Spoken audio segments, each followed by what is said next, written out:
జరుగుతుండగా దాని కింద నుంచి ఎవడు శంకరుడి యొక్క పల్లకితో వెళ్ళి వచ్చాడో వాడు వాడు చూడడు ప్రాణ నిర్వాణ వేళ ఘోర యమపట్టణ ద్వార తోరణంబు. యమధర్మరాజు గారి యొక్క నగరం అగ్ని తోరణంతో ఉంటుంది.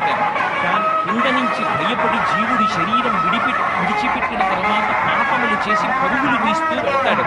అలా వెళ్ళవలసిన అవసరం లేకుండా కార్తీక పౌర్ణమి నాడు ఎవడు శపథం చేసి స్వార్థంతో కేవలం పాపములు చెయ్యకుండా ఇక పైన 10 మంది గురించి ఆలోచించి సమాజం గురించి ఆలోచించి అందరూ నా అన్నదమ్ములు అక్క చెల్లెళ్ళన్న భావనతో త్రికరణ శుద్ధిగా బ్రతుకుతానని కోరుకుంటాడో అటువంటి వాడి పాపములు తొలగతోసి నేను అండగా ఉండి అక్కడ దూరవలసిన జ్వాలాతోరణానికి బదులుగా ఇక్కడ జ్వాలాతోరణం కింద నేను అండగా ఉండి నిన్ను తీసుకొస్తున్నాను. ఇక నీకు ఆ తోరణ దర్శనం లేదని భగవంతుడు అనుగ్రహం